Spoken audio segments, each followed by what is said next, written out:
Listo, pues bienvenidos a esta nueva conferencia en línea que el AVE Quality Exec Consultores ha preparado para todos ustedes.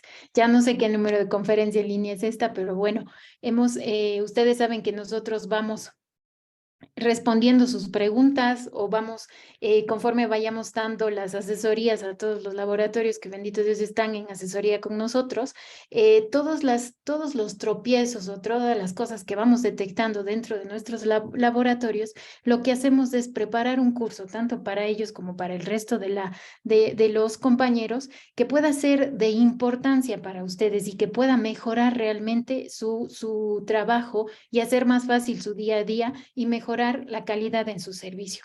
En esta ocasión traemos a colación un tema que consideramos muy importante y sobre todo que muy poca gente parece que lo sabe o sabe cómo utilizarlo dentro del laboratorio. Y este es índices séricos y la importancia que tienen estos dentro del laboratorio clínico. Mi nombre es Diana Brito, soy bioquímica farmacéutica y especialista en bioquímica clínica y soy CEO fundadora del AVE Quality Exec Consultores. Es un honor tenerlos a todos ustedes aquí. Se inscribió muchísima gente, de verdad. Muchísimas gracias. Me dicen que no se escucha. ¿No me escuchan bien? Me pueden poner ahí en mensajitos si alguien no me escucha o si se escucha bien. Bueno, me están diciendo muchos buenas tardes. Yo espero que sí se escuche. Sí se escucha. Quizá, perfecto, muchas gracias. Quizá las personas que no me escuchan es parte de su volumen y ver, por ejemplo, en el microfonito si está activado. Pues bueno, vamos a empezar con esta parte de los índices séricos. Cualquier pregunta, cualquier cosa que quieran hacer, por favor, o decirme, no es interrupción, ok, desde Machala, bienvenidos a todos los de Ecuador y de México. Me escriben por el chat y vamos respondiendo, de ser posible, en medio de la conferencia, o si no, lo dejamos para el último. ¿Listo? Muchísimas gracias. Pues damos inicio. Y yo quiero iniciar con esta parte de la acreditación ISO 15189. Y ustedes me van a decir, bueno, ¿no vamos a hablar de los índices séricos? Sí, pero la acreditación ISO 15189, que ahora está con su última versión, la 2022, habla mucho de esto, de la calidad en el servicio. ¿Y por qué empiezo con la acreditación? Porque la acreditación aporta confianza en la competencia del laboratorio clínico para emitir informes de resultados fiables, oportunos y veraces, ya que se dispone, cuando entramos en un proceso de acreditación, de talento humano competente, de recursos materiales óptimos, de experiencia necesaria y capacidad de proporcionar un servicio adecuado a las necesidades de sus clientes y además va a contribuir a la optimización de los recursos. Pero mi pregunta es, ¿ustedes creen que nada más los laboratorios que están en proceso de acreditación o de certificación ISO 9001 deberían tener todo este marco, como les acabo de leer, de aportar confianza por la competencia técnica de su personal, entregar informes de resultados fiables, oportunos y veraces, y realmente tener la capacidad de dar un servicio adecuado?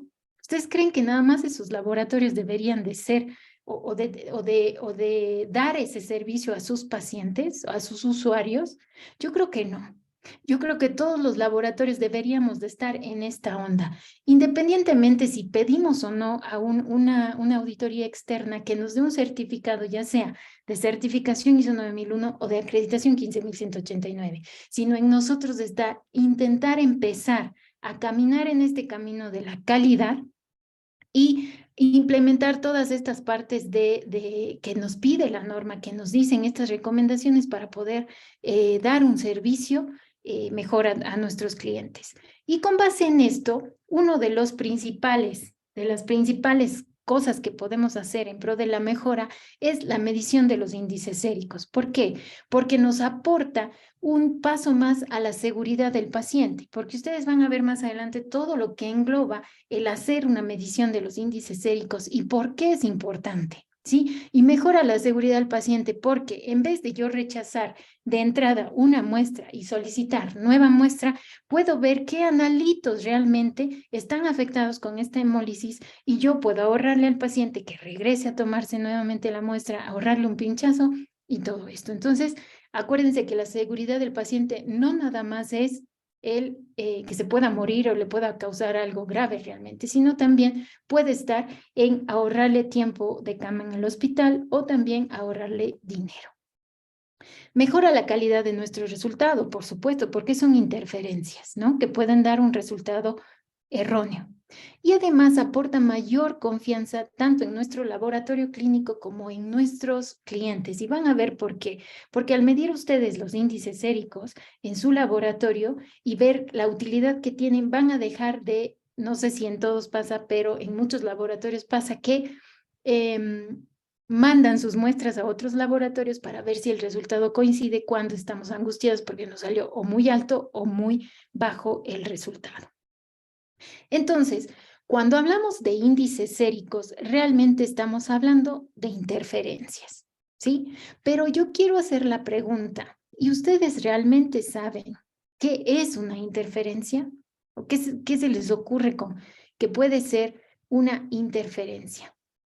O al oír de interferencias, ustedes de entrada dicen, ah, pues son los índices séricos, ¿no? Entonces, ¿realmente sabemos lo que es una interferencia? Básicamente, una interferencia se produce cuando una sustancia o un proceso sesga el resultado de un ensayo. Ojo, una sustancia o un proceso. Eso quiere decir que también, una vez que ya tengamos la muestra, todo lo que vamos a hacer hasta antes de entregar el informe de resultados puede ser una interferencia, no nada más la hemólisis, la ictericia o la lipemia, ¿sale? Entonces, créanme que al hablar de interferencias, la presencia de hemólisis, turbidez y concentraciones elevadas de bilirrubina en muestras biológicas puede ocasionar errores en la medición de diversas magnitudes, no en todas, pero sí de algunas. Entonces, también es importante que ustedes sepan que estas interferencias dependen del método y del analizador utilizados. Entonces, miren qué tan interesante es estudiar, porque yo ya nada más no digo a las personas que estamos asesorando, oigan, léanse los insertos, ¿no? Es importante que se los estudien de ser posible, ¿no?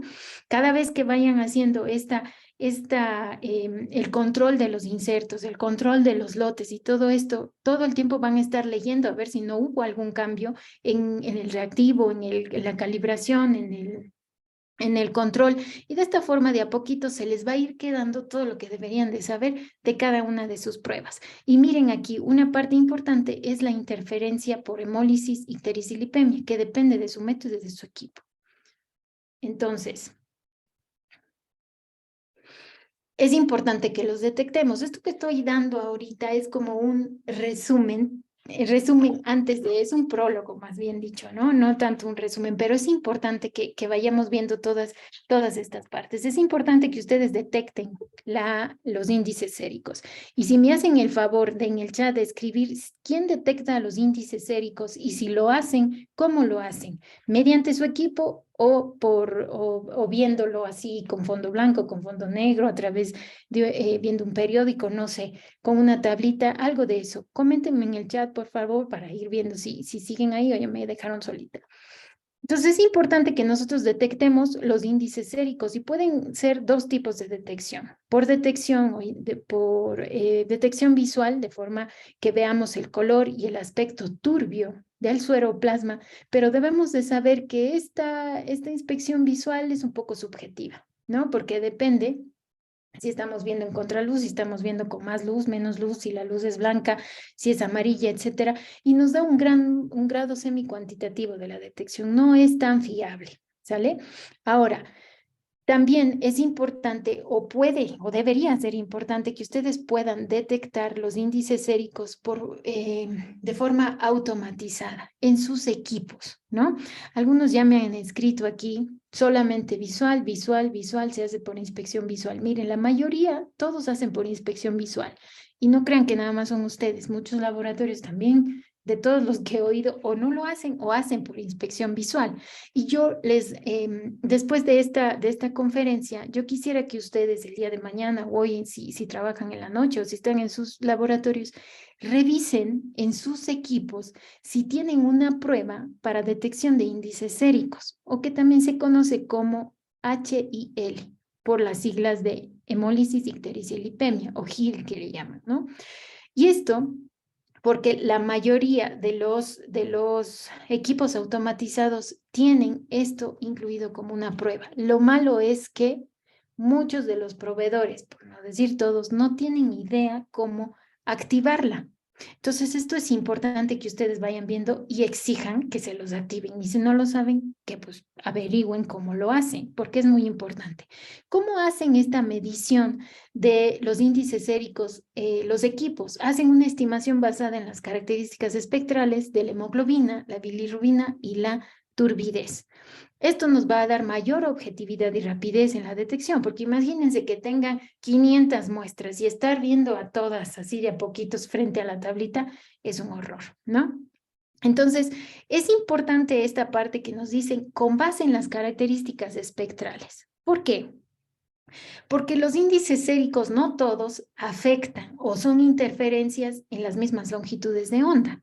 Vamos a ver qué nos dicen en el chat, si se escucha. Observación visual, solamente visual. Muy bien. Visual, pero estamos implementando índices séricos en equipo automatizado. Perfecto. Bueno, entonces, como decíamos, es importante que sepan que no todos van a causar interferencia en las mismas longitudes de onda, sino saber las características espectrales de cada uno de los índices séricos. Miren, el índice de lipemia causa interferencia por absorción y dispersión de la luz en un amplio rango de longitudes de onda, entre los 300 nanómetros hasta los 700. Entonces, muchos analitos se ven afectados por la lipemia. El índice de hemólisis tiene una interferencia espectral entre los 300, entre los 300 y los 600 podemos poner, que tienen picos mayores, los picos más altos de la hemoglobina o de la hemólisis más o menos entre 405 nanómetros y 550. Pero pues ahí anda dando sus picos también a partir de 300 nanómetros. Y el índice de Aricia pues tiene una interferencia espectral más o menos entre los 350, 400 nanómetros hasta los 550. Podemos redondearlos a 600. Entonces esto es importante saber. ¿Por qué? Porque los analitos que sean medidos dentro de estas longitudes de onda pues obviamente van a tener afectación o interferencia por estos índices séricos, ¿no?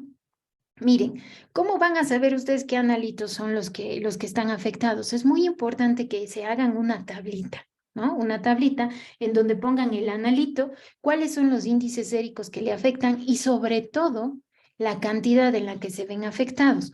Muchos de los fabricantes en sus insertos traen cuáles son las interferencias, porque están obligados a decirnos y hacer estudios de interferencias. Sin embargo, muchos, como en este caso, nos dicen a qué longitud de onda mide el analito y nos ponen nada más la interferencia, hemoglobina y lipemia. Y que Dios nos haga reconfesados de cuánto es el porcentaje o de cuántos son los gramos por decilitro de hemoglobina que afecta, en este caso, a las proteínas totales. Entonces, miren lo importante que es solicitarles a los fabricantes que nos den tanto sus estudios de cómo hicieron estos cálculos de las interferencias, en cuántas muestras, con cuántas diluciones y cuáles fueron sus dosis respuestas, ¿no? Y cuántas diluciones hicieron para nosotros poder saber con base en qué más o menos nos movemos y cómo vamos a poner nuestro punto de corte, porque es tal cual como otra prueba. ¿Sí? La detección de la hemólisis o de los índices séricos. Y así como nos dicen, oye, la glucosa tiene un valor medio de tanto, un intervalo entre esto y esto, nosotros sacamos nuestra propia desviación estándar, coeficiente de variación y nuestra propia media y ponemos nuestros límites, ¿sí o no? Así mismo deberíamos hacer con la lipemia, con la hemólisis y con la lipemia, hemólisis y la ictericia. Me dicen, por favor, ¿podemos regresar al slide de las características espectrales? Sí, claro. A ver si no, esta cosa no se me mueve. Es exactamente el que estoy mostrando aquí, pero sería este. No se preocupen que si bien es cierto, no les voy a compartir la presentación, pero sí les voy a compartir un documento en donde está todo esto que bueno, saqué de varios documentos, pero eh, creo que uno está muy bien explicado de todo lo que saqué. Les voy a compartir dos, no, tres. Uno donde está todo esto que saqué, otro está en español, otro está en inglés, pero también quiero compartirles otro donde les va a indicar cómo tienen que hacer los estudios de las interferencias para hemoglobina y lipemia, cómo hacen sus ilusiones, cómo deben de hacer y cómo se supone que deberían haberlo hecho sus...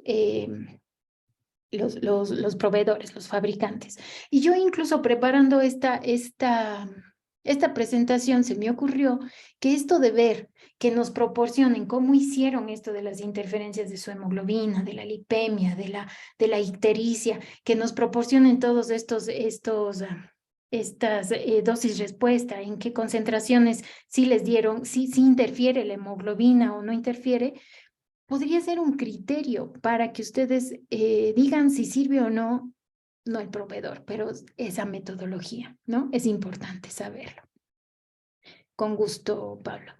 Bueno, entonces entramos ya en materia. Ya hemos visto casi algo muy general de todo lo que se supone vamos a ver, pero vamos a entrar en materia y vamos a iniciar por la hemólisis. Ustedes van a ver que dentro de esta conferencia yo voy a hablar muchísimo más de la hemólisis que de la ictericia y la lipemia. ¿Por qué? Porque es nada más una hora y no nos da el tiempo, pero vamos a hacer quizá un curso más adelante o quizá una conferencia mucho más grande, citas de unas 2, 3 horas para hablar ya de los otros índices séricos. Entonces, la hemólisis, ¿por qué está causada? Es causada por la ruptura del eritrocito y la liberación de todo su contenido al interior dentro del plasma, ¿no? Generalmente el eritrocito, pues dentro de los vasos, aguanta tanto presiones atmosféricas, roces que se dan entre las células normales, digamos así, pero cuando está sometido a presiones, a altas presiones, o cuando está sometido a ciertas fricciones más allá de los que ellos aguantan, se rompen y liberan todo su contenido al interior del plasma. Y se define como hemólisis a la aparición en plasma de más de 0,3 gramos por litro de hemoglobina, que se considera que es la concentración mínima detectable visualmente. Entonces ustedes dirán, si han visto esas tablitas y todos los que detectan de forma visual van a decir, pues ya la hicimos, ¿no? Porque pues algunos analitos, la hemólisis afecta por allá arriba de 1 gramo un gramo por litro. ¿Pero qué creen? Debido a que hay una serie de pigmentos adicionales, no nada más la hemoglobina, sino por la bilirrubina y por pigmentos como los carotenos y otros más, hacen que la pigmentación que se dé en el plasma o en el suero no sea fácil de visualizar así a ojo desnudo, como le dicen, en concentraciones que sean menores a los 2 gramos por litro. Si bien es cierto, se supone que sí podemos ver a 0,3 gramos por litro, pero tenemos otros pigmentos que interfieren en que nuestro ojito pueda ver concentraciones de hemoglobina por debajo de 2 gramos por litro. O sea, ahí estamos fregados, porque casi ya vemos cuando el suero o el plasma es rojo. Y las otras concentraciones, ¿qué onda? Entonces, miren qué importante. Aquí les pongo que la hemólisis es considerada más que una interferencia, porque se considera como una interferencia endógena, porque esto es algo que ocurre dentro del organismo. La hemólisis y la ictericia se consideran como interferencias endógenas porque están dentro del organismo, pero para efectos de terminología, digamos así, consideran a la hemólisis como un efecto preanalítico que puede estar sujeto o que está sujeto, más bien dicho, a condiciones de obtención y manejo de la muestra. Y cuando está sujeto a este tipo de condiciones, se considera como un componente de variabilidad biológica que nosotros podemos controlar. ¿Sí? Pero cuando está sujeto a condiciones patológicas del paciente, en el momento de la obtención, se considera como un componente de variabilidad biológica que no podemos controlar. Aquí es cuando hablamos de hemólisis in vitro o hemólisis in vivo. In vivo es cuando pues, se produce dentro del organismo por causas patológicas o fisiológicas, e in vitro es cuando yo hice algo, tomé mala muestra, centrifugué mala muestra, transporté mala muestra, etcétera, y causé la hemólisis, la ruptura del glóbulo rojo. ¿Sale? ¿Por dónde nos puede compartir el documento? Ok, los documentos se los voy a mandar por mail. Si no les llegan a su mail el día de mañana, me mandan un WhatsApp y me dicen, oye, no me llegó, y se los mando en ese instante, ¿sale? Ok, entonces, es importante saber que el 95%, ya sea el 95% o más de la hemólisis que se produce es in vitro, es decir, una hemólisis que podría evitarse, que es causada por algo que yo hice en mi proceso. ¿Sí? Hay un estudio en una revisión de Carraro y colaboradores que se hicieron en 505 muestras hemolizadas en pacientes hospitalizados. Y de estas 505 se vio que el 97% de los casos se debía a una obtención incorrecta, es decir, a algo que yo podía controlar, o hemólisis in vitro. Y solamente el 3% eran por causa in vivo, que pues ya no se puede controlar, es algo fisiológico o algo patológico que tiene el paciente. Entonces, miren aquí, las causas de que se produzca una hemólisis en los especímenes es porque yo utilizo jeringas, que acuérdense que las agujas no están hechas para sacar, sino hechas para meter líquido, ¿sale? Entonces, si yo utilizo agujas de jeringa, si yo utilizo, por ejemplo, muchas de las veces agujas de calibre que no debería ser el óptimo para mi paciente, al tener la aguja un calibre mucho más grande que el capilar, que la vena, que donde yo estoy obteniendo, que se produce un flujo, como un remolino, y eso hace que se rompan. Acuérdense que les dije que el eritrocito aguanta los roces y la presión, pero cuando le metemos más de lo que él resiste, pues se rompe, ¿sale? También puede ser cuando nosotros tenemos un catéter parcialmente obstruido, o también cuando sacamos muestras con jeringa, porque también es que yo soy la bala, soy buenísimo para sacar muestras con jeringa, pero ¿qué creen? Lo hacen perfecto, con el émbolo, el pulso y todo, pero luego lo que hacen es agarrar la jeringa, pinchan el tubo, bueno, el tapón del tubo, y hacen una presión impresionante para sacar la sangre hacia el tubo, y eso puede causar también hemólisis. Cuando se congela la muestra, pueden causar hemólisis, y también pues por errores en el manejo o en el transporte. Listo.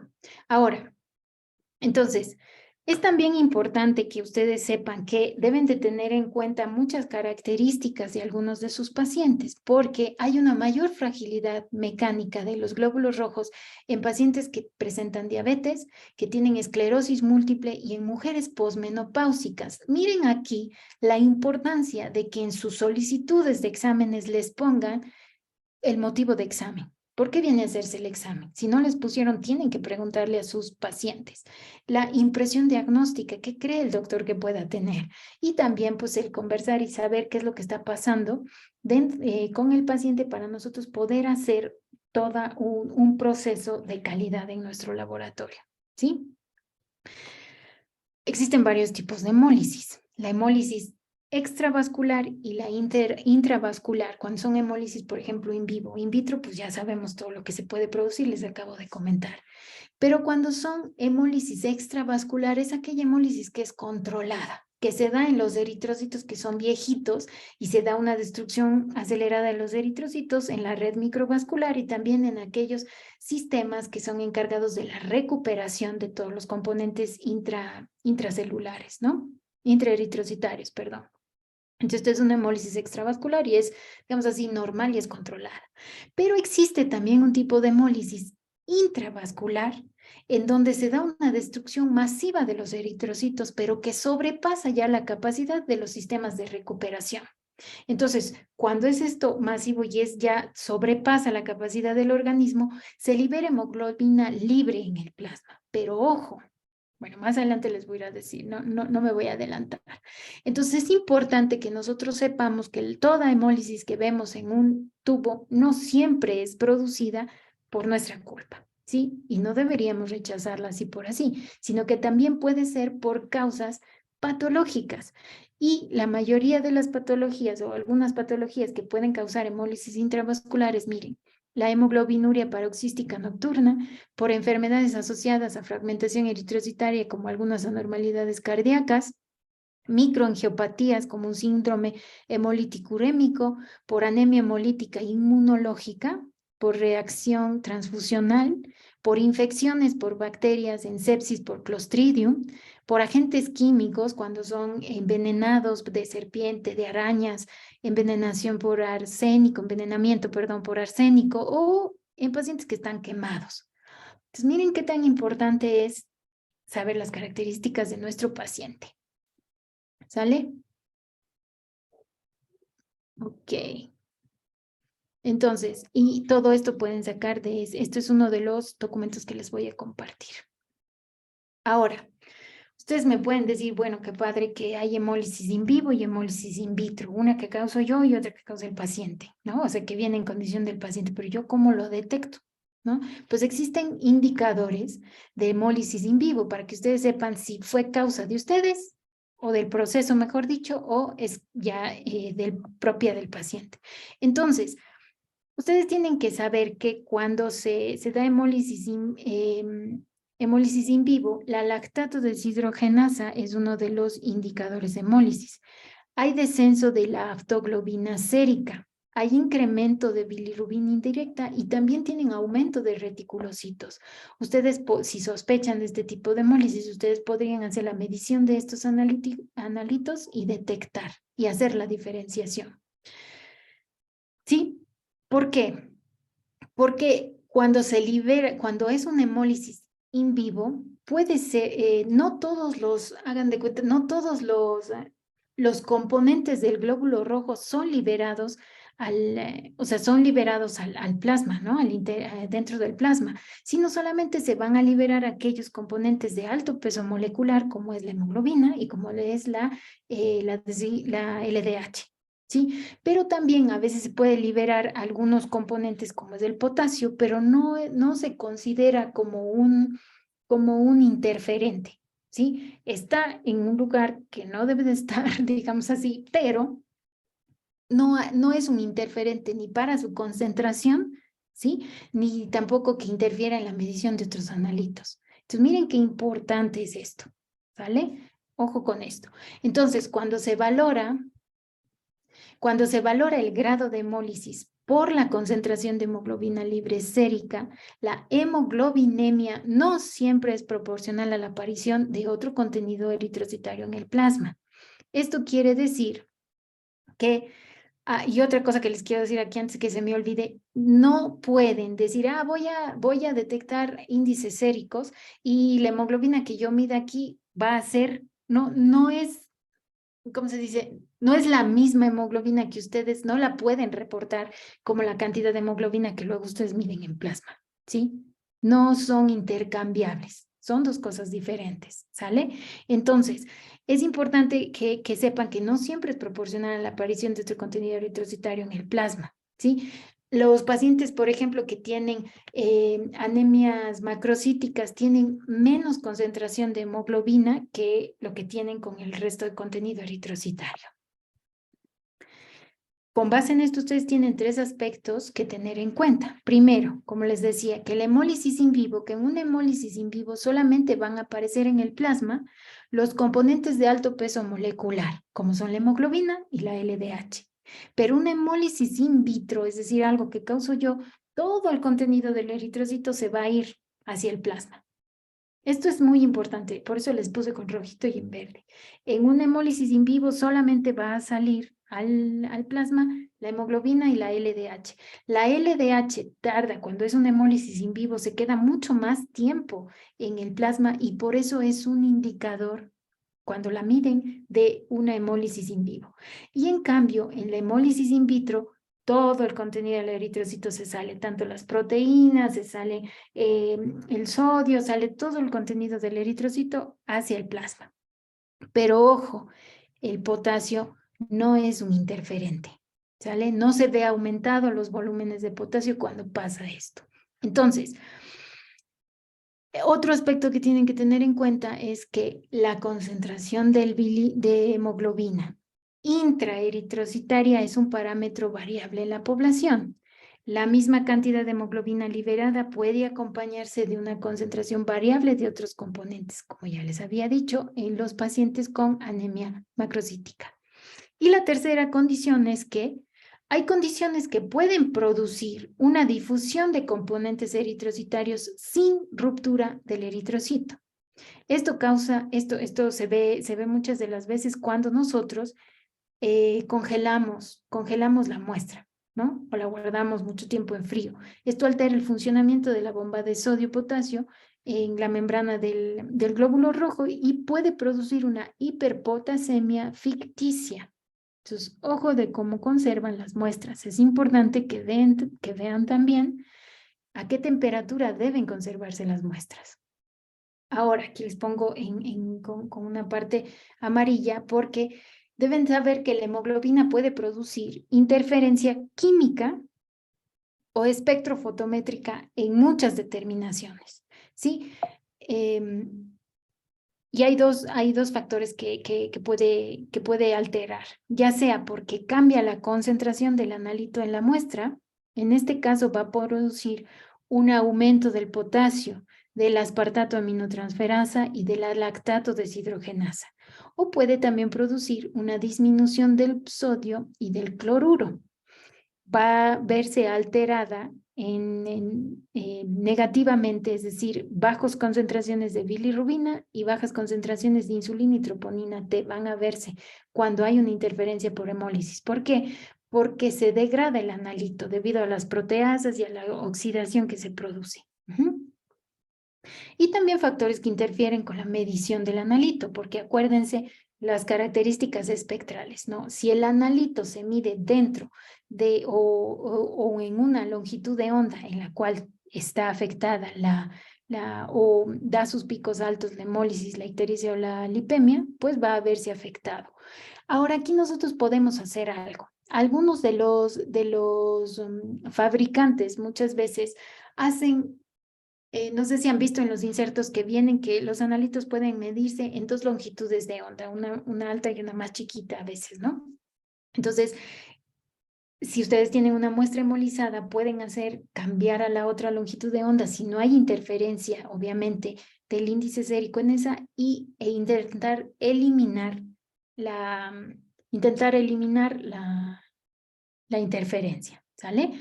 Ahora, aquí en los analitos que se ven afectados por las longitudes de onda en donde dan interferencia, los índices séricos es el hierro, la lipasa, la albúmina y la gamma-glutamiltransferasa. La fosfatasa alcalina va a producir una disminución, pero también tienen que estar conscientes de que, como ya les dijimos, no nada más se libera hemoglobina, sino también cuando es una hemólisis in vitro que causo yo, puede liberarse una gran cantidad de enzimas al plasma en donde van a participar en reacciones analíticas, como por ejemplo la adenilato ciclasa, y esta va a causar un aumento de la creatinina quinasa. Entonces miren qué tan importante es que ustedes revisen sus insertos, se hagan su tablita de los índices séricos que afectan a ciertos analitos, porque ya estamos viendo que no son todos, y en qué concentraciones les van a afectar. ¿Sale? Aquí les voy a presentar otra metodología, otro analito, porque sobre todo los análisis colorimétricos, como es el método colorimétrico de Jaffe, de la creatinina se ve interferido por la hemólisis. Pero en este caso, nuestro fabricante sí nos dice la concentración en la que interfiere la hemoglobina. Y miren, aquí nos dicen, la interferencia de la hemoglobina es de 1 gramo sobre litro. ¿Sí? Y la bilirrubina de 55 miligramos por decilitro. Si nos acordamos que nos decían que debido a la presencia de bilirrubina, los carotenos y otros pigmentos que hay en el plasma, nosotros visualmente no podemos detectar valores por debajo de los 2 gramos por litro, imagínense cuántas interferencias para creatinina estamos dejando ir. La importancia de medir y de exigir para los que tienen equipos automatizados que les activen sus pruebas de detección de hemólisis y de índices séricos.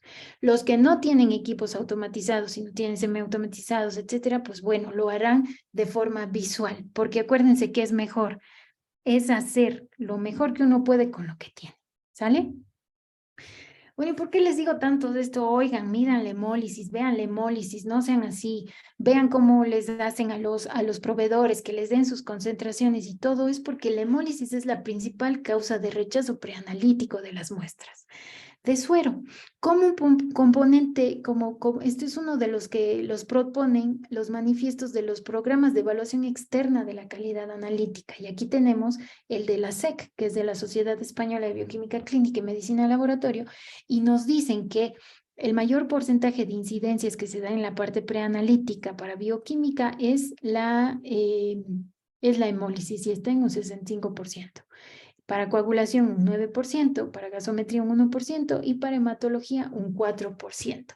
¿Y qué creen? Esto es para los laboratorios que son de rutina, porque para los laboratorios de urgencias, la interferencia o el rechazo de las muestras, o más bien dicho, la aparición de muestras hemolizadas es mucho mayor, ¿sí? ¿Y por qué les digo esto? Porque ustedes saben que nosotros en la Quality Exec damos asesoría para laboratorios de ISO 9001 y acreditación 15189, pero para aquellos laboratorios que todavía no están en esta onda o no quieren o no les ha causado la cosquillita todavía de certificarse o acreditarse, también hay programas de mejora continua. Y uno de estos, la medición del índice sérico, es una mejora continua para sus informes y para la seguridad del paciente y su servicio y la calidad en su servicio. Y además, porque cuando nosotros implementamos calidad, es importante que implementemos indicadores y el índice sérico o la hemólisis es el principal indicador de calidad utilizado en el proceso preanalítico. Y miren, aquí les muestro una tablita donde se ha hecho un estudio de varios, varios estudios en diferentes años y por diferentes sociedades o colaboradores, en donde se ve que la variación de los índices séricos no es, o sea, hay variación de los índices séricos, no está estandarizado. Y entonces se ve que el porcentaje de hemólisis varía entre un 0.05 hasta un 3.3% en una misma muestra, digamos así, ¿no? Y esto se da ¿por qué? Porque los métodos de detección son diferentes. Hay métodos de detección visual que ya dijimos que no es el más apto, que no es tan confiable, y otros métodos de detección por índices séricos, que nos da un aspecto mucho más objetivo de cuánto es la cantidad de hemólisis que tenemos en la muestra. También es importante citar que hay variaciones por el criterio de definir qué es una muestra hemolizada, cuando yo considero que una muestra es hemolizada para cierto analito o no. Y realmente para saber si esa hemólisis va a causar una interferencia nada más analítica o va a causar una interferencia que es clínicamente significativa. Entonces, esto es importante. El criterio también de inclusión, porque algunos rechazan de entrada una muestra que ven hemolizada y otros dicen que deberíamos detectar el grado de hemólisis y ver si afecta o no en los analitos que vamos a investigar. Por ejemplo, si yo tengo mi muestra, detecto que un grado de hemólisis para la creatinina es de 0.5, me voy a inventar gramos por decilitro, y yo veo que la interferencia realmente es a partir de 1 gramo por litro, yo no debería reportar esa muestra como una muestra hemolizada, sino debería procesar el analito, porque la hemólisis que tengo no le afecta. ¿Sale? Entonces, ojo con esto. También porque la forma en la que se presentan los indicadores, ¿sí? Es en que algunos lo ponen como el denominador es número de muestras hemolizadas dividido para el número de muestras.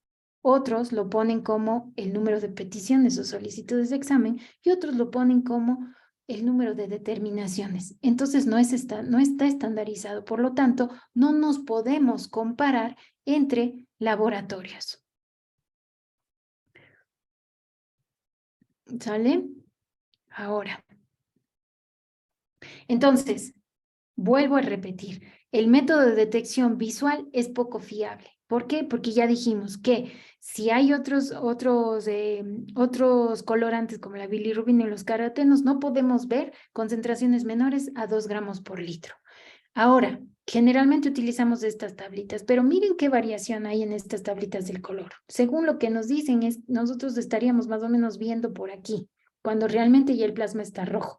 2.10 nos dicen la concentración de hemoglobina en este artículo. Aquí, más o menos estoy viendo por aquí, nos dicen de 2.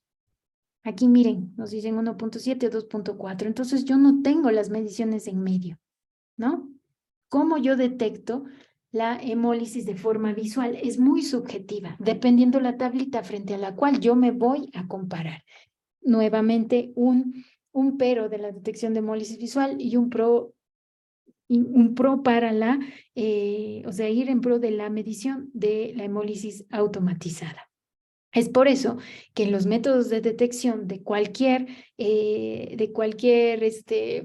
instrumento automatizado, deberían ustedes solicitar como parte de estos requisitos que puedan detectar o medir índices séricos. Y estos índices séricos ofrecen una información tanto cualitativa como semi-cuantitativa, perdón, a partir de la medición de una alícuota de muestra diluida. Estuvimos buscando porque en los laboratorios que tenemos tampoco tienen medición de índices séricos en el equipo y vemos que generalmente utilizan varias diluciones, que les voy a compartir en este documento para que no lo demos aquí, no nos alcance el tiempo, varias diluciones con solución fisiológica. Hacen generalmente 2 mediciones en diferentes longitudes de onda y tienen un factor de conversión y lo van a detectar y les van a dar un valor numérico o un valor por cruces. Ya ustedes definirán cómo lo reportan y con base en ese valor ustedes definirán si altera o no la hemólisis a los analitos que van a medir. Las muestras, como les digo, se clasifican en diversas categorías numéricas y corresponden a este intervalo de concentración de hemoglobina y que se estima generalmente que cubre un rango de 0.25 hasta 10 gramos por litro. ¿Sale? Hay varias características, como les dije, que esta característica de los índices séricos, sobre todo de la hemólisis, depende del analito y de la metodología. Y aquí les presento un cuadro donde se ven la denominación como índices séricos en el Roche modular en el COVAS, otro tienen en el Dimension, en el de Beckman en el Synchron LX, perdón, en el Beckman LX y en el Olympus. La denominación es índices séricos, en esto los van a encontrar como H y L, estos índices séricos, y en este Olympus como L y H. El fundamento, pues, es dilución en salino isotónico. La lectura es entre 600 y 570 nanómetros y corregida por lipemia. Aquí hay dilución en agua y estas son las lecturas. Los resultados en este semi-cuantitativo, cualitativo, cualitativo, cualitativo. Y miren cómo son los resultados expresados en gramos por litro. En el cualitativo nos dicen que hay de 1 a 6 concentraciones de hemoglobina menor o igual a 0.25, entre 0.25 y 0.5, etc. Aquí en Beckman nos dicen otra de 0 a 10, no detectada 0.5. Y en el Olympus nos dan de 0 a 5 y es por cruces también. Entonces, ¿cómo le hago yo? Si tengo un Roche y me quiero comparar con el Olympus en los índices séricos y ni siquiera, o sea, ¿a qué corresponde aquí que me da nada más un semicuantitativo, aquí me da 6, aquí me da 10, aquí me da 5? ¿Cómo le hago yo? ¿Sí? Esto es lo que dicen, no nos podemos comparar como entre laboratorios. Entonces, ¿cómo le hago? ¿Cómo sé qué hemólisis es significativa y qué hemólisis no es significativa? Aquí tenemos la comparación del efecto de la hemólisis sobre determinaciones habituales. Acuérdense, esto depende de su analito, de su equipo y de su metodología. Y aquí tenemos eh, algunos instrumentos y el criterio de detección. Unos son por error sistemático deseable y otros por imprecisión deseable. Y nos dicen aquí la determinación, cómo le hicieron y cuál es el punto de corte de hemólisis a partir del cual se observa, ¿sí? Una interferencia en ese analito. Miren aquí, nos dicen que de acuerdo al estudio en LIPI, nos dicen que en el modular Roche hay ya una afectación donde va a medir el sodio mucho más bajito a partir de 0.2 gramos por litro de hemólisis, ¿sí? En este pues no hay mayor, no hay mayor efecto y aquí pues no lo han detectado. Entonces aquí ustedes pueden ver la cantidad de analitos que pueden ser afectados por la hemólisis y en qué concentraciones de acuerdo a los equipos o los instrumentos que tienen. Pero también nos dicen que puede ser una hemólisis que sea analíticamente pues significativa, estadísticamente significativa, pero no clínicamente significativa. Y para nosotros poder saber, generalmente una hemólisis significativa es cuando hay un 10% de variación sobre el resultado de la muestra sin interferente. Y estos suelen utilizar los valores o los porcentajes los fabricantes, pero luego sabe ser esto sumamente laxo. Como vienen luego los intervalos de referencia o los intervalos cuando nosotros ponemos los controles internos, ya ven que nos dan una media y un intervalo, pero estos son muy grandes y cuando sacamos nuestra desviación estándar es mucho más chiquita y se puede observar bien las variaciones. En este caso, así es el criterio del fabricante, es más laxo de un 10%. La UPAC nos dice que cuando es mayor a 3 desviaciones estándar de la imprecisión intraserial y solo se considera clínicamente significativa si además de esto, o sea, que se salga a 3 desviaciones estándar, supera el límite del coeficiente de variación biológico intraindividual, es decir, una imprecisión deseable. Entonces, aquí quiere decir que también existen especificaciones de la calidad para los índices séricos. La Organización Mundial de la Salud, basado en con lo que dice la Sociedad Alemana de Química Clínica, define a una interferencia clínicamente significativa cuando supera el error sistemático deseable. Entonces, hay que ir a ver las especificaciones de la calidad y recuerden, ¿quién pone las especificaciones de la calidad en su laboratorio? Ustedes. ¿Con base en qué? En su criterio. ¿Con base en qué? En lo que estamos viendo ahorita. ¿Sale? Y de acuerdo a lo que les dice el fabricante, ustedes determinan los puntos de corte. Miren aquí, yo les presento las especificaciones de la calidad de fase preanalítica de la Sociedad Española de Química Clínica y Medicina de Laboratorio. Y aquí nos dicen el qué son y para qué sirven. Y nos dicen que estas especificaciones solo son aplicables a los laboratorios de rutina, no al de urgencias, porque ya dijimos que pues en urgencias va a haber una cantidad de hemólisis mucho mayor, porque por el estrés que tienen pues durante la toma de las muestras, porque los pacientes no vienen en ayunas, porque es todo un relajo. Ya vamos a ver después cómo afecta la lipemia. Y se sugiere que se utilicen percentiles 25, percentil 50 y 75 como especificación óptima, deseable y mínima respectivamente. Y ellos han hecho la determinación de estos percentiles y ponen, digamos así, ponen sus especificaciones de la calidad. Pero miren, bueno, aquí tenemos todos los indicadores que ellos utilizan para las especificaciones de la calidad en fase preanalítica, pero miren, al igual que el otro estudio que vimos, en donde ponen en el denominador el número de peticiones, el número de determinaciones o el número de analitos, etcétera, ellos lo hacen con base en el número de determinaciones de creatinina. Entonces nos dicen, número de rechazos de muestras de suero hemolizadas dividido para el número de determinaciones de creatinina, ¿sí? Y nos dan aquí en el percentil 25, que es la óptima, de 0.146, 0.483 y 1.397. Pero, ¿por qué ellos hacen de acuerdo al número de determinaciones de creatinina? Porque no les es posible saber cuántas solicitudes de muestra les tienen cada uno de los laboratorios. No es recomendable o sea, medir el indicador sobre las determinaciones de creatinina. Aquí nos ponen para la parte de hematología, nos ponen el número de rechazos de muestras de plasma de citrato coagulación hemolizada sobre el número del tiempo de protrombina y también nos dan pues los valores o las especificaciones de calidad. Esto quiere decir que yo voy a sacar mi indicador con base en el número del número de solicitudes. Nuestro indicador real debería ser número de muestras de suero hemolizadas dividido para el total para el total de muestras, o sea, para el número de solicitudes, ¿no? O para el total de las muestras. Y de ahí nosotros determinamos cómo vamos yendo. Entonces, con todo lo que les he dicho ahorita, que vean que el fabricante, que tienen que medir la hemólisis, que tienen que hacer esto, que las características de las especificaciones de la calidad, que los que le saben, según más, los expertos no saben bien cómo le están haciendo, pero algo hacen, ¿yo qué hago? O sea, ¿cómo actúo frente a la hemólisis? ¿Qué hacen ustedes cuando ven una muestra hemolizada? Porque ya veo que detectan de forma visual. Ahora la pregunta es, ¿ustedes qué hacen? ¿Rechazan de entrada las muestras que están hemolizadas? ¿Apuntan en algún sitio? ¿Llevan indicadores en cuanto a muestras hemolizadas o indicadores preanalíticos? ¿Hacen algo con la muestra o simple y sencillamente la rechazan y ya está?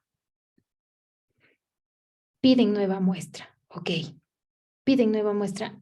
Es normal, o sea, independientemente de qué analito afecte o no afecte, ustedes piden nueva muestra. Pues bueno, aquí les vamos a dar algunas recomendaciones de cómo ustedes deberían actuar frente a las muestras hemolizadas, aunque ya más o menos hemos ido viendo, ¿no? Entonces, lo primero que nos dicen es que cuando detectemos una muestra hemolizada, tenemos que documentar la interferencia, debemos de tener un registro. Y se deben indicar los límites a partir de los cuales el análisis ya no debe realizarse. Miren qué tan importante, no dice que ves hemolizada, tírala, nueva muestra, ya está, sino indicar el límite a partir de cuál ya no debo hacer el examen. Tengo que hacer la detección visual y el registro del aspecto. O sea, oye, se ve así medio rojiza, quizás esté hemolizada y es aspecto lechoso, lo que ustedes quieran, ¿no? Y entonces debo con base en eso revisar la solicitud y ver si hay en la solicitud magnitudes con base en mi lista que pueden estar afectadas por la hemólisis, ¿sí? En este caso, yo voy a elegir, puedo elegir, si hay magnitudes que están afectadas por la hemólisis, yo voy a elegir métodos alternativos, ¿sí? Voy a hacer quizá el pretratamiento de la muestra para intentar eliminar la interferencia y si no es posible que yo elimine la interferencia, no debo realizar el análisis de esa magnitud, ¿sale? Solamente después de hacer todo esto, ahí digo, no puedo realizar el examen. En ese caso, ¿qué pongo en el informe?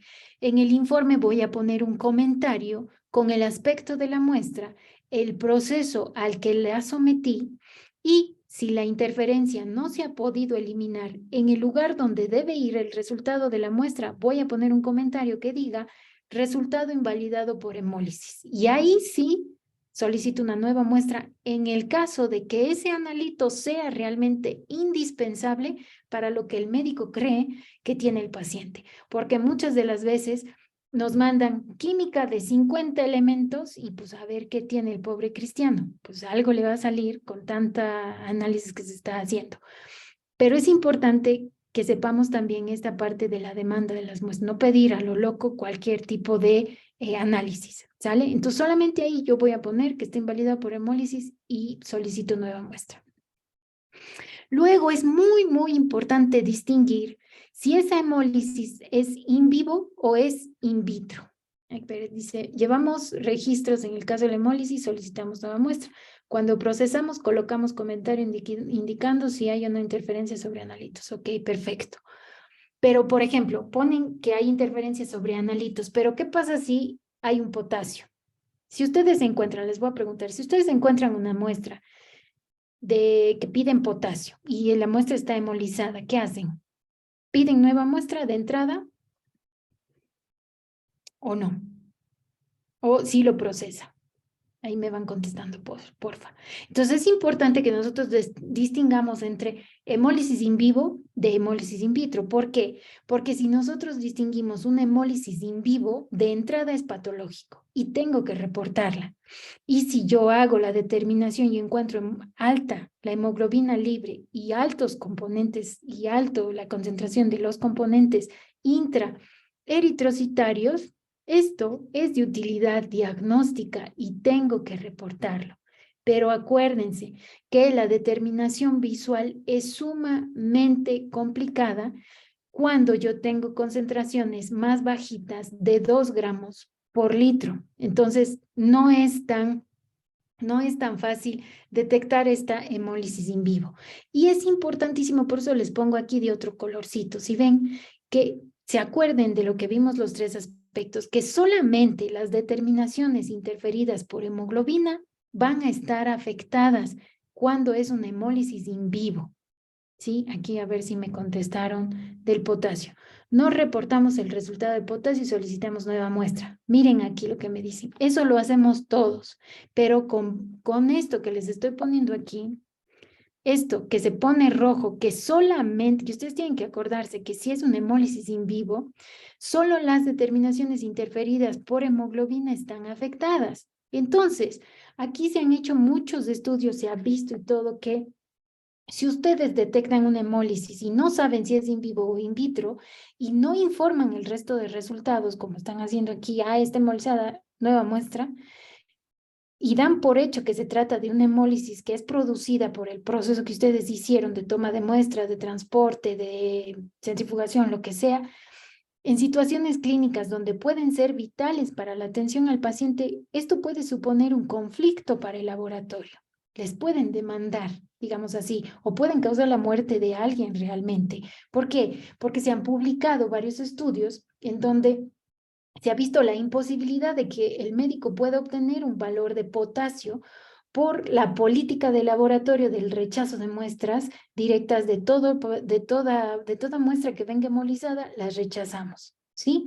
Y hay veces que esta hemólisis es causada por una hemólisis intravascular, que es importante, ¿no? Y se debe de detectar porque de entrada es patológico.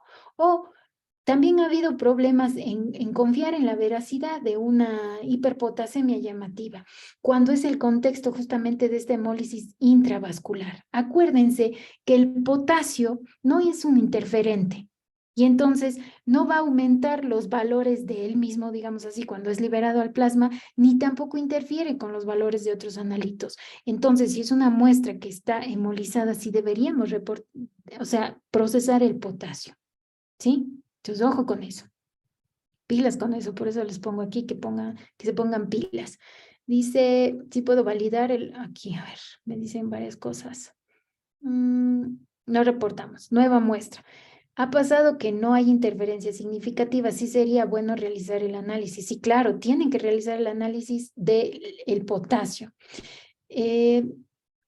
Es decir, que primero deberíamos medir el índice de hemólisis en el equipo automatizado y luego observar el inserto de los electrolitos y ver si puedo validar el resultado. Sí, sí, porque lo que pasa con esto, van a ver que otros electrolitos también se ven afectados y es muy importante que vean el inserto, sobre todo en los electrolitos, porque cuando se sale el contenido del eritrocito, sobre todo más que nada cuando es lipemia, hay esa interferencia y en la metodología que ustedes tienen de ion selectivo, porque el sodio se queda disuelto en la parte que se disuelve en el agua, digamos así, e interfiere la lipemia, puede dar valores incluso de sodio bajitos. Entonces, tienen que ir viendo bien cómo funciona su metodología y con los índices séricos tener mucha precaución. Indicamos que no se procesa porque la muestra está hemolizada y hay interferencia. ¿Quién asume el costo de la medición de índices séricos si se rechaza la muestra?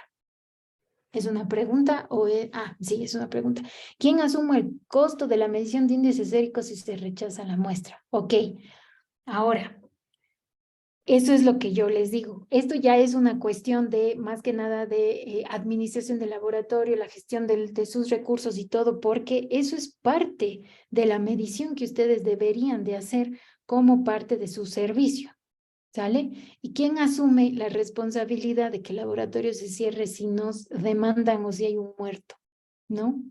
O sea, hay cosas así. Obviamente luego tenemos como tácticas, ¿no? Le ponemos como ya vamos a medir a todos los índices séricos, pues quizá el costo, siempre que nosotros metemos calidad, los costos de las pruebas aumentan. Muchas de las veces hacemos los valores o los costos de las pruebas basado en lo que el vecino ha medido. Si él mide la hemoglobina y cobra $1 o cobra 200 pesos, pues yo le voy a poner un valor a mis determinaciones igual que el vecino. Muchas de las veces los laboratorios me dicen, es que ni siquiera me sale el costo del reactivo, no sé cómo le hacen. Sí, porque ustedes ya están metiendo detección de índices séricos, control interno, controles de tercera opinión, evaluación externa de la calidad. No pueden compararse al laboratorio patito del vecino. Entonces, es una serie de estrategias que ustedes tienen que hacer, pero deben de medir los índices séricos. Si ustedes detectan que la hemólisis es in vitro, pues es simple y sencillamente una muestra deteriorada por la forma en que ustedes tomaron la muestra o la procesaron, y ahí sí piden pues nueva muestra si no altera a los analitos, ¿sale? Como yo sé si es una hemólisis in vivo o in vitro, pues les dijimos, se distinguen por comparación con otras muestras del paciente. Si ustedes obtienen 1 o 2 o 3 o 5 muestras del paciente y en una de ellas no está hemolizada, quiere decir que es causada por algo que yo hice, ¿no? Por el proceso. Se propone también la determinación de aptoglobina, de bilirrubina indirecta, de reticulocitos, para que ustedes sepan si es hemólisis in vivo o in vitro. Aquí también es la cosa, si yo soy laboratorio particular, me dirán también, bueno, ¿y quién corre con el costo de la aptoglobina, de la bilirrubina y shalala? Pónganse a pensar y díganme ustedes, ¿no les ha pasado que cuando hay algo así raro y les sale los valores muy altos o muy bajitos, porque ustedes ya les saben, así como casi que a ojo de buen cubero, se angustian y mandan sus muestras al laboratorio de referencia? Y si bien les va, y si les devuelven y no medio coincide, ¿qué hacen? O también mandan, bueno, a este no coincidió, vamos a ir a otro laboratorio a ver qué nos ponen. Ya tienen 3 determinaciones y ustedes cobran por una. ¿No sería mejor ajustar los valores que tengo de mis muestras, tener yo mismo mi control, tener ya, hacer un pensamiento de, oye, ¿cuántas muestras hemolizadas me vienen? Pues con base en eso yo voy a tener, quizá en algunas de ellas, hacer determinación de aptoglobina, bilirrubina indirecta, etcétera, y pues ya les pongo un poquito más, unos centavillos más el costo de la prueba, pensando que pueden, no en todas, porque no van a ser en todas. Bendito Dios, la hemólisis in vivo es muy poco frecuente y se da muchísimo más en pacientes que están hospitalizados, más que en pacientes ambulatorios, pero puede pasar, ¿no? Entonces, pensar qué es lo que pueden hacer. Y existen también métodos para evitar la hemólisis y se recomienda, por ejemplo, identificar la causa de hemólisis, utilizar material de calidad contrastada y así como se mejora también la formación del personal que está encargado de la extracción. O sea, para que no se produzca esta hemólisis in vitro como nosotros sabemos. Todo esto que les he dado de actuación frente a muestras hemolizadas está dada, son recomendaciones de la Sociedad Alemana de Química Clínica.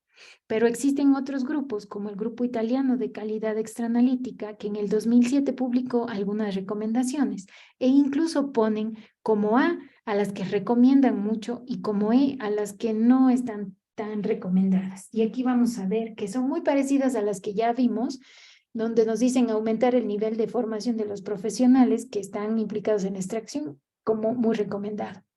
Adoptar sistemas objetivos estandarizados para la detección de muestras inadecuadas, registrar las bases de datos con información sobre muestras deterioradas, utilizar comentarios estandarizados. Eso también es importante, que no pongan resultado invalidado por hemólisis, solicitar nueva muestra.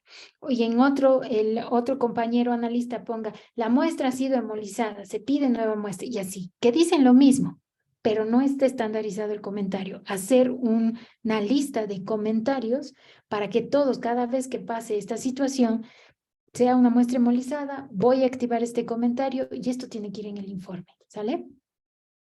Y como actuamos frente a muestras deterioradas debido a presencia a interferentes que están presentes, no informo nunca muestras deterioradas sin un comentario específico. Considero la interferencia como significativa cuando excede el valor de referencia del cambio. Esto es, mira, la recomendación es B. O error sistemático deseable. Documento la interferencia y el método utilizado, especifico las magnitudes que están afectadas, el límite de decisión y solución a la propuesta. solicitan nueva muestra, ¿no? Que es lo más común. Comunican inmediatamente al clínico. Aquí cuando estaba yo preparando y dicen, comunica inmediatamente al clínico, sobre todo si se trata de una hemólisis in vivo. En este caso, esto podría ser un resultado crítico, ¿sí? Porque le tengo que decir, ojo en esto, ¿sí? Las magnitudes que no se afectan por la hemólisis pueden realizarse normalmente, pero las afectadas no deberían realizarse si no se consigue eliminar la interferencia. Los resultados deben sustituirse por un mensaje específico e indicar que no puede realizarse la determinación, solicitar nueva muestra. No se recomienda utilizar correcciones matemáticas con el comentario oportuno. Se desaconseja hacer correcciones sin incluir comentarios. ¿Sale? No hagan correcciones. La medición de índices séricos, me dicen, se encuentra solo en equipos como los moduladores, porque algunos trabajamos con equipos de Roche y Cobas pequeños. Por eso les decía, tienen que ver qué equipos sí tienen. La mayoría de los equipos automatizados lo tienen. Los espectrofotómetros o los semiautomáticos no tienen. No tienen los índices séricos. Por eso les decía que incluso esto podría ser un criterio para la aceptación o no del equipo que ustedes van a comprar o van a tener en comodato. Y ahora para hablar muy rápido, porque ya se nos fue el tiempo, les decía que da para mucho más, pero pues una hora fue insuficiente. En cuanto a la ictericia, pues ya sabemos que es por el color amarillo del resultado y un aumento de la concentración de bilirrubina. Y pasa exactamente lo mismo con la hemólisis, tal cual. Pero pues aquí el color ya no va a ser rojizo, sino va a ser en grados diferentes de una gama del amarillo. Y esto puede presentarse generalmente por enfermedad hepática, síndrome de Gilbert o hemólisis in vivo. Si yo tengo una hemólisis in vivo, puede producirse también ictericia. ¿Por qué? Porque esto de la hemoglobina, acuérdense que se va a procesar y se va a metabolizar todo esto en donde es, en el vaso, en el hígado, y, perdón, ¿cómo es esto del procesamiento, del metabolismo de la hemoglobina? ¿Sale? Se van a ver afectados por la ictericia los fosfatos, el método, la creatinina por el método Jaffe, ¿sí? Se ve, ¿por qué? Porque es un método colorimétrico que se va a ver afectado en esta, sobre todo en, en el pH alcalino que tiene la reacción, ¿no? El colesterol, los triglicéridos, el ácido úrico y la creatinina enzimática también se ve afectados por la ictericia.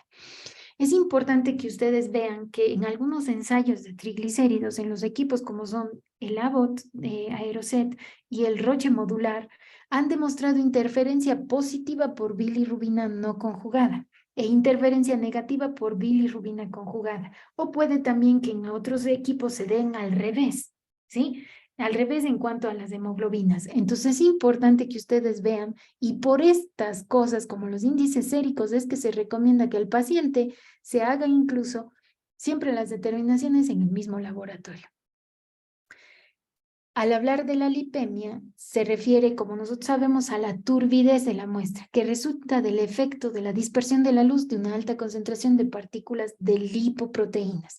El color es igual a amarillo o a veces llega a concentraciones de la gama del amarillo y llega al blanco, ¿sí?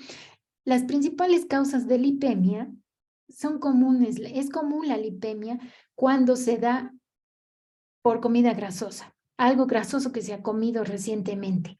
Y también se ha visto que puede ser producida por un alto consumo de alcohol, por la diabetes mellitus, por insuficiencia renal, nutrición parenteral total y ciertos medicamentos en condiciones hereditarias. Pero es un factor de interferencia ahorita más común en pacientes ambulatorios y corresponde a un 7.4% de las muestras. Y ustedes van a ir viendo que este porcentaje va en aumento, ¿sí? En todos los pacientes ambulatorios. ¿Por qué? Porque ahorita se está permitiendo la toma de las muestras para lípidos, para poder observar, por ejemplo, el daño cardíaco que se produce, muestras sin realizar ayuno. O sea, el paciente viene comiendo lo que se le ocurre sin realizar un ayuno de 12 horas que antes decíamos, y pues las muestras vienen lipémicas a todo lo que da. Esto también hace que que el ayuno, que no se puede realizar o que se considera que los pacientes vengan sin ayuno para determinar el daño cardíaco, también podríamos nosotros evitar, por ejemplo, la detección de diabetes al utilizar la hemoglobina glicada en vez de la glucosa en ayuno, ¿sí?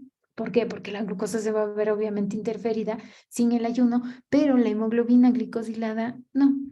Y entonces es importante que vayamos viendo estas partes y ustedes vayan viendo qué es lo que les están diciendo a sus pacientes, cómo deben venir y también actualizarse en todo lo que es la determinación de los lípidos, porque hay nuevas muestras, mejor dicho, nuevos perfiles, nuevos valores de referencia, valores de decisión clínica que deben ustedes implementar en sus informes de laboratorio. Yo les preguntaría, ¿qué valores de referencia tienen puestos en sus informes de laboratorio para glucosa y los colesteroles? ¿Los que vienen en el inserto? Porque no deberían ser esos los que utilizan. Hay interferencias por lipemia en varios resultados bioquímicos a través de una variedad de mecanismos. Ustedes vieron que la hemólisis eran 2 mecanismos. En estos hay muchos más. Por dispersión de la luz, por reparto diferencial del analito entre fases polares y acuosas de la muestra, como lo que les decía del sodio, y por la interacción de partículas de lipoproteínas con reactivos de ensayo, que pueden causar interferencia en todos los resultados. En el caso de la dispersión de la luz, es justamente por eso, porque la lipemia pues causa un interferente en todo el espectro visible, entre los 300 nanómetros hasta los 700, o sea, todos los analitos casi se ven afectados por la lipemia, ¿no? Entonces, sobre todo, los que son en ensayos turbidimétricos y nefelométricos se van a ver afectados por la lipemia. Y en los ensayos colorimétricos se van a ver afectados aquellos analitos que midan más o menos en el rango de los 340 nanómetros. ¿Sale? En cuanto a la interferencia, cuando es el reparto diferencial del analito entre las fases polares y acuosas, esto es debido a que las lipoproteínas, los kilomicrones, tienden a, cuando dejamos reposar la muestra, estos tienden a quedarse en la parte de arriba, ¿no? Y entonces va a depender, aquí va a depender del volumen del tubo que ustedes tengan, porque muchas de las veces, como están depositados arriba, si la pipeta del equipo entra más adentro, entra hacia adentro y pues absorbe lo que, digamos así, donde no están los kilomicrones y donde no están disueltos, digamos así, hormonas, esteroides, no va a medir ese analito, ¿sí? Entonces, cuando son analitos que pueden estar disueltos en la fase acuosa, pueden incluso producirse una pseudohiponatremia por la forma en la que procesa su equipo. Vean en la metodología cómo se da o cómo se realiza la reacción de su módulo de ion selectivo. Si es que hacen diluciones y luego hacen una suposición de lo que debía haber en la fase acuosa, aquí puede haber mucha interferencia y valores erróneos, sobre todo con el sodio. ¿Mm? Entonces, ojo con esto. También puede haber errores en los cloruros y en el potasio. Y como les decía, por el depósito de los kilomicrones de las lipoproteínas, mejor de peso molecular, que se van a la parte de arriba, si el pipetor entra justo en la partecita donde están disueltas hormonas esteroides o fármacos que son hidrofóbicos, pues ya lo hicimos. Y si se mete más adentro, ya valimos, porque no va a leer. Entonces hay interferencia aquí. También puede ser que la lipemia absorba algunos de los reactivos que son hidrofóbicos. Entonces, también ya no se va a dar la reacción. Miren aquí, este es un cuadro que también va en los documentos que les voy a compartir, de características de la medición de los índices séricos para varias plataformas automatizadas en uso rutinario. Entonces, aquí también pueden echar mano para empezar a colocar sus índices séricos y cómo deberían ser, cómo deberían estar determinados y si sirven o no, o si son, más bien dicho, una interferencia clínicamente significativa para mí. Aquí nos van a dar los diferentes equipos, las longitudes de onda en las que se han medido para lipemia, hemólisis e ictericia, el volumen de la muestra que utilizaron, el diluyente que utilizaron, la dilución del volumen que usaron, el reporte, cómo lo hacen, qué pasa con el sodio, la CK y la albúmina, ¿sale? Entonces esto es importante. Todas estas cosas ustedes deberían poder pedirles a sus fabricantes que les den cómo hicieron estas determinaciones para que ustedes puedan poner sus puntos de corte. Pero también es importante saber que los índices séricos no son la octava maravilla, que tienen también algunas limitaciones, como por ejemplo esto, que ningún fabricante suministra calibradores, controles para el índice sérico, y esto impide valorar las prestaciones analíticas, ¿sí? Porque ni siquiera muchos saben que se puede activar esa prueba, aunque el equipo sí la tenga. Existen interferencias cruzadas, tanto en muestras ictéricas como las lipémicas interfieren en el índice de hemólisis, porque ya vimos pues que cómo están superpuestos, digamos así, las características espectrales, ¿no? Entonces interfieren. Esto da para mucho más y ahí en los documentos van a leerlo. Una ictericia intensa hace que se infraestime y una lipemia hace que se sobreestime la hemólisis. El consumo del tiempo, del proceso del analizador y la necesidad de reactivos específicos en algún caso, como nos decía Pablo, ¿quién va a pagar por la determinación de índices séricos cuando nosotros ya rechazamos la muestra? Pues ojo, si metemos índices séricos, subir un poquito el costo a la prueba. Entonces, también tenemos que moverle esto no tanto a la química, a la analítica, bioquímica y todo esto, sino también a la parte de administración de laboratorio. Como conclusiones, ya para dejarlos ir, porque me emociono yo en estos temas, es que la recomendación de la medición de la interferencia por hemólisis hemólisis, ictericia y lipemia debe hacerse porque debe hacerse, ya que permite la mejora del proceso de su análisis y se traduce en una mejor atención del paciente, mejor seguridad del paciente. Existen interferencias que son estadística y analíticamente significativas y aquí debe el laboratorio actuar mucho. ¿Por qué? Porque al determinar estas interferencias hacen que se mejore la especificidad de los métodos analíticos y al detectar o al estar pendientes de interferencias clínicamente significativas disminuyen los errores. ¿Por qué? Porque pueden detectar errores serios en la interpretación de los resultados. Una participación decidida del laboratorio ayuda a mejorar cualquiera de estas interferencias, utilizando métodos cuyas interferencias estén perfectamente documentadas. Como les decía, este sería un criterio para que yo acepte o no la metodología o el equipo. Obtener información no solamente del tipo, sino también de la cantidad de la interferencia para ver si mi analito y lo que estoy midiendo puedo procesar o no. Eliminar estas interferencias o bien avisar a los clínicos de la presencia de las mismas. Otra conclusión podemos decir que la significación del efecto de la hemólisis debe establecerse en cada laboratorio y para cada una de las magnitudes de acuerdo con sus propias especificaciones de la calidad, que ya vieron que también estamos en pininos en eso, pero podemos ir revisando y viendo porque hay otras sociedades, otros expertos que hablan de especificaciones de la calidad para índices séricos. La información sobre el efecto de la hemólisis en cada una de las magnitudes debe suministrarse por el fabricante de forma que cada uno de ustedes pueda elegir su punto de corte y a partir de este efecto saber si es significativo o no según su criterio.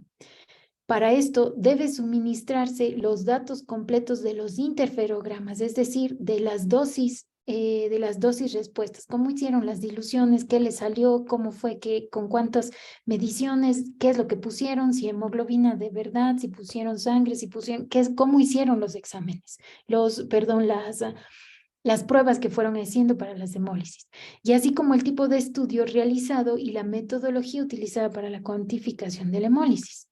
Y esto sería todo lo que hemos preparado para ustedes en esta hora y media que nos fuimos. Y yo no tengo nada más que decirles que muchísimas gracias por haberme aguantado y estar aquí casi hora y media de la conferencia. Si tienen alguna pregunta, alguna sugerencia, algún comentario, este es el momento. Dice la medición de los índices séricos, esto ya lo leí, dice en caso de no existir calibradores o controles, podemos realizar pulse, por supuesto. Hacen pulse con diferentes diluciones con diluciones de diferentes concentraciones y lo hacen sin problema. Pero existen ya incluso, no tanto calibrados, pero existen controles de calidad tanto interno como externo para la medición de índices séricos. Les digo, es una prueba más que no muchos sabemos, pero que sí se debe utilizar como ustedes han visto.